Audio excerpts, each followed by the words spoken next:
എഴുതി തള്ളിയതും കൊള്ളില്ലെന്ന് പറഞ്ഞതുമെല്ലാം കയ്യടികളായിട്ടുള്ള ഒരു വർഷം. Indian premier league 2025 mega option കഴിഞ്ഞ് ഏറ്റവും കൂടുതൽ ട്രോളുകൾ നേരിട്ടിട്ടുള്ള ടീം ഏതാണെന്ന് ചോദിച്ചു കഴിഞ്ഞാൽ അത് ബാംഗ്ലൂർ ആയിരുന്നു. ജിതേഷ് ശർമ്മ ടീമിൽ സ്വന്തമാക്കിയതിന്റെ ട്രോൾ, രജത് പടിദാർ ക്യാപ്റ്റനായതിന്റെ ട്രോൾ, വിൽ ജാക്സനെ സ്വന്തമാക്കാതിരുന്നപ്പോൾ മുംബൈയുടെ ഓണർമാരിൽ ഒരാൾ വന്ന് കൈ കൊടുത്തത് വരെ ട്രോളായി മാറി. റൊമാരി ഷെപ്പേർഡിനെ പോലെയും ടീം ഡേവിഡിനെ പോലെയും കഴിഞ്ഞ സീസണിൽ മുംബൈക്ക് വലിയ ഇമ്പാക്ട് ആകാത്ത താരങ്ങളെ സ്വന്തമാക്കിയതിന് ട്രോൾ. അങ്ങനെ ട്രോളോട് ട്രോളായിരുന്നു. ഈ ട്രോളെല്ലാം കഴിഞ്ഞ് വലിയ അവകാശവാദങ്ങളില്ലാതെ ഈ ഒരു സീസണിൽ എത്തിയപ്പോൾ സ്വന്തം ഹോം ഗ്രൗണ്ടിൽ പരാജയങ്ങളും ട്രോൾ. അങ്ങനെ ആ ട്രോളുകൾക്കിടയിൽ നിൽക്കുമ്പോൾ ഇത്തവണ വലിയ അവകാശവാദങ്ങളില്ലാതെ വന്ന ടീം തലയുയർത്തിപ്പിടിച്ച് ഇന്ത്യൻ പ്രീമിയർ ലീഗിലെ ടോപ്പ് 2 ടീമുകളിൽ ഒന്നായി കളത്തിലേക്ക് ഇറങ്ങുമ്പോൾ ഈ ടീം കൊള്ളാമെന്ന് പറഞ്ഞ ആരാധകരുടെ വിജയം കൂടിയാണിത്.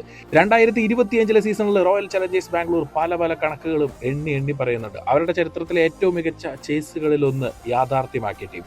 ഇന്ത്യൻ പ്രീമിയർ ലീഗിന്റെ ചരിത്രത്തിൽ ആദ്യമായി ഒരു ടീം എവേ ഗ്രൗണ്ടുകളിലെ എല്ലാ മത്സരങ്ങളും ജയിക്കുന്നു എന്ന ചരിത്രത്തിലെ ഏറ്റവും വലിയ നാഴിക കല്ലുകളിലൊന്ന് നേടിയെടുത്തിട്ടുള്ളൊരു സീസൺ.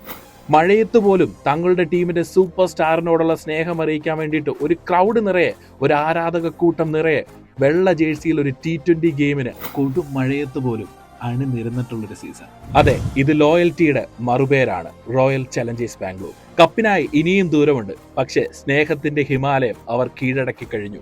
ഈ ആരാധക കൂട്ടം ഇനിയും തുടരും. ഒപ്പം കപ്പും കൂടെ കൂടട്ടെ.